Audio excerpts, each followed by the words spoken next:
So మీరు big breaking news చూస్తా ఉన్నారు.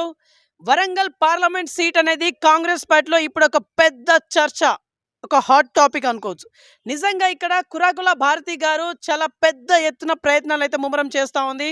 సో కురాకుల భారతి గారు ప్రజెంట్ ఢిల్లీలో మకాం వేశారు. ఆల్రెడీ టికెట్ కోసం చాలా గట్టిగానే ప్రయత్నాలు అయితే ముమ్మరం చేసినటువంటి పరిస్థితి. యాక్చువల్లీ ఇక్కడ వరంగల్ పార్లమెంట్ సీట్ అనేది ఇప్పటిదాకా మాదిగలకు మాత్రమే ప్రియారిటీ ఇచ్చినటువంటి పరిస్థితి. మరి ఇప్పుడు ఫర్ ద ఫస్ట్ టైం మాలకి టికెట్ అనేది ఇవ్వబోతున్నారా? యాక్చువల్లీ కురాకుల భారతి గారికి ఉండేటువంటి క్వాలిఫికేషన్స్ ఏంటి పార్టీ పరంగా? గత 40-50 సంవత్సరాలుగా పార్టీకి పరోక్షంగా ఒక విధేయురాలుగా ఒక ఫేవరబుల్గా ఉన్నటువంటి పరిస్థితి. గత 4 సంవత్సరాలుగా పార్టీలో ప్రత్యక్షంగా ఉన్నటువంటి పరిస్థితి. అలాగే ప్రజెంట్ స్టేట్ కన్వీనర్గా ఉన్నారు కురాకుల భారతి గారు. సో ఏది ఏమైనప్పటికీ టికెట్ అనేది అధిష్టానము కురాకుల భారతి గారికి ఇవ్వనుందా?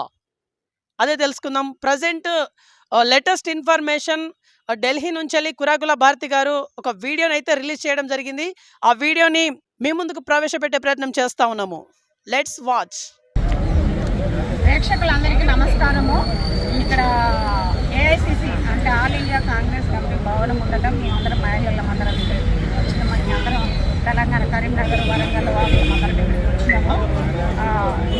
నా పేరు భారతి కురాకుల. నేను రిటైర్డ్ అసిస్టెంట్ కమిషనర్ను. నేను స్పోర్ట్స్లలో కూడా ఇంటర్నేషనల్ మెడలిస్ట్ని. నేను ఒక ప్రాజెక్టు డైరెక్ట్గా 3 సంవత్సరాలుగా చేశాను. మాది క్వాజీ జ్యుడిషియల్ అంటే జ్యుడిషియరీ ఫంక్షనింగ్స్ కూడా చేస్తున్నాము. నేను ఎమ్మెల్సీగా కూడా కాంటెస్ట్ చేశాను. ఆ తర్వాత మన కాంగ్రెస్లో దాదాపు 3.5 సంవత్సరాల నుంచి 24/7 అంటే 24 గంటలు 3.5 సంవత్సరాల నుంచి ఏకదాటిగా ఉత్తర తెలంగాణ మొత్తం కవర్ చేశాను.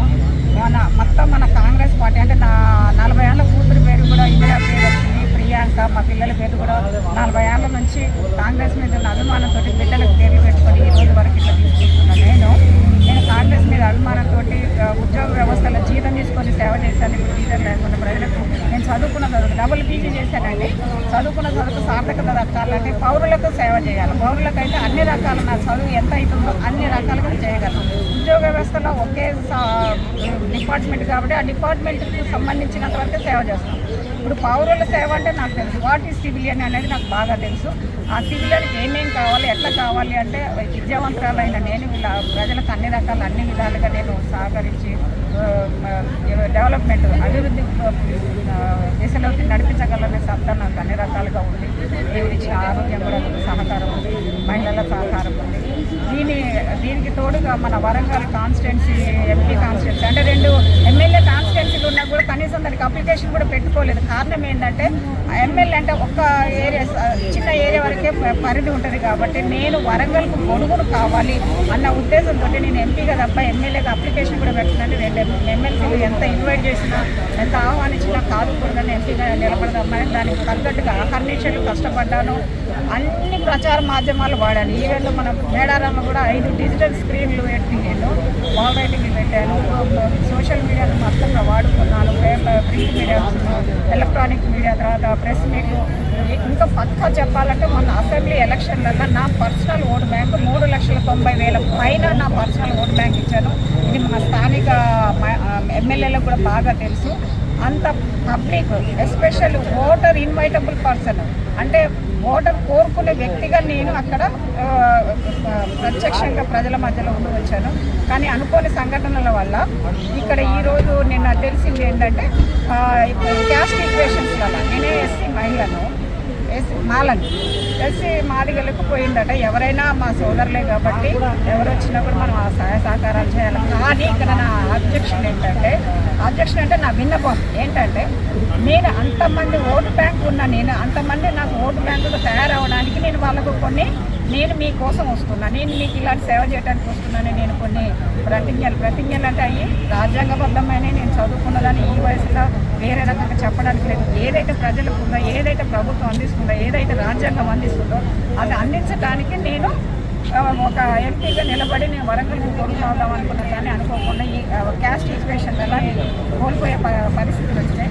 కానీ ఒక మహిళకు అవకాశం ఇలాంటి అర్హతలకు ఒక మహిళకు అవకాశం ఇవ్వడం మాత్రం కాంగ్రెస్కి మంచి అడ్వాంటేజ్గా ఉండేది. కానీ అనుకోని తప్పకుండా ఈ క్యాస్ట్ ఈక్వేషన్లలో పోతుందని కొంచెం బాధపడాల్సి వస్తుంది. ఎందుకంటే ప్రజలు ఏం కోరుకుంటున్నారో అది అందియగలిగినప్పుడు పార్టీ ఇంకా డెవలప్ అయింది.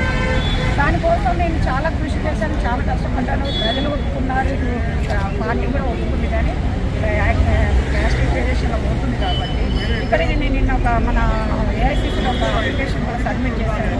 నిన్న అందరూ ఉన్నారు, మన సీఎం గారు ఉన్నారు, తెలంగాణ సీఎం గారు ఉన్నారు, భట్టి గారు ఉన్నారు, తర్వాత ఖర్గే గారు ఉన్నారు, సోనియా గారు ఉన్నారు, కేసీ వేణుగోపాల్ గారు, తదితర పెద్దలందరూ ఉన్నారు. అందరి సమక్షంలో ఒక లెటర్ సబ్మిట్ చేశాను. అదేంటంటే ఇంత ఓటు బ్యాంక్ కలిగిన నేను ఆ ఓటు బ్యాంక్ పోకుండా కాపాడడం కోసము రేపు రాబోయే ఎలక్షన్ వల్ల నేను రెండో అభ్యర్థిగా నాకు అవకాశం ఇవ్వాలని ఒక విన్నపం ఇక్కడ విన్నవించుకున్నాను. ఇంతకుముందు కూడా ఇదే విన్నపాన్ని నేను తెలంగాణలో వేం నరేందర్ రెడ్డి గారికి 3వ తారీఖున కూడా ఇదే అప్లికేషన్ సబ్మిట్ చేశాను. నాకు రెండో అభ్యర్థికి అవకాశం లేదు. ఒకవేళ అది ఏమన్నా మీకు వ్యతిరేకంగా అనిపిస్తే వ్యతిరేక చర్యలు తీసుకోకూడదని కూడా నేను ఆ లెటర్లో ఉత్తరంలో నేను మీకు రిక్వెస్ట్ కూడా చేశాను, అభ్యర్థించాను కూడా. కాబట్టి ఒక అభ్యర్థిగా ఒక ఎంతో ఉన్నత ఆశయాలతో ఉన్నత భావాలతో ప్రజలకు ముఖ్యంగా మహిళా లోకానికి మంచి ఇన్స్పిరేషన్ కలిగించాలి, మహిళలను చైతన్యపరచాలి. ఎందుకంటే మహిళలు కూడా 50% ఓట్ బ్యాంక్ కలిగి ఉన్నారు. వాళ్ళు చిన్న చూపు చూడడం అయితే ఏ మహిళ కూడా హర్షించదండి. కాబట్టి దీన్ని దృష్టిలో పెట్టుకొని మహిళలకు కూడా అవకాశం ఇవ్వడం మంచిది. సరే, దానికి అనుగుణంగా మాకు తెలుసని మేము విద్యావంతులం 1958లోనే మహిళా బిల్లు పెట్టిన కానుంచి ఈ రోజు వరకు కూడా అది ఎన్నో ఆవంతరాలను అడ్డంకులను తొలగించుకొని మొన్న బిల్లు పాస్ అయింది. చాలా సంతోషం. ఆ బిల్లు వచ్చేసరికి నెక్స్ట్ ఎలక్షన్లో అది ఇంప్లిమెంట్ అవుతుంది అన్నారు. కానీ మేము అవి ఇవి చూడకుండా ప్రజలను మాత్రమే, ఓటర్లను మాత్రమే, పార్టీని మాత్రమే దృష్టిలో పెట్టుకొని ఒక విద్యావంతురాలైన నేను వ్యవస్థ ఎలా ముందుకు నడిపించాలా, ఎలా స్ట్రెంథన్ చేయాలి, అంటే బలోపేతం చేయాలా, పార్టీని బలోపేతం చేయాలా, ఓటర్లను బలోపేతం చేయాలా, వాళ్ళకు కాంగ్రెస్ యొక్క ఉన్నతిని తెలియజేయాలని నేను ఎంతో శ్రమ అనుకోకుండా ఇదైంది. కాబట్టి దాన్ని రెండో అభ్యర్థిగా స్వీకరిస్తారని కాంగ్రెస్ పార్టీ స్వీకరిస్తారని నేను ఆశిస్తున్నాను. మహిళలందరూ కూడా మాకు చాలా మద్దతు ఇస్తున్నారు. ఇక్కడే కాదు, చాలా మహిళలకు అన్ని దాదాపు నేను కూడా ఇక్కడ నేషనల్ మహిళా కాంగ్రెస్ సదస్సులో పాల్గొన్నాను. ఇక్కడ చాలామంది నిన్న జార్ఖండ్ అన్ని రాష్ట్రాలు దాదాపు 7-8 రాష్ట్రాల మహిళలతో నిన్న కూర్చొని మాట్లాడాను. మహిళలందరూ కూడా నన్ను చాలా అభినందించారు. ఇలా అంటే మహిళలు ముందుకు వస్తే అది ప్రగతికే గొప్ప నెట్టుగా భావించాల్సి వస్తుంది. మా మహిళలకు మీరు గౌరవిస్తారని, మా మహిళలందరినీ దృష్టిలో పెట్టుకొని నేను ఇచ్చిన విన్నపానికి నా మీద ఎలాంటి చర్యలు తీసుకోరని సపోర్ట్ చేయమని అంటే మాత్రం అల్టిమేట్గా మన కాంగ్రెస్ ఓట్ బ్యాంక్ దాదాపు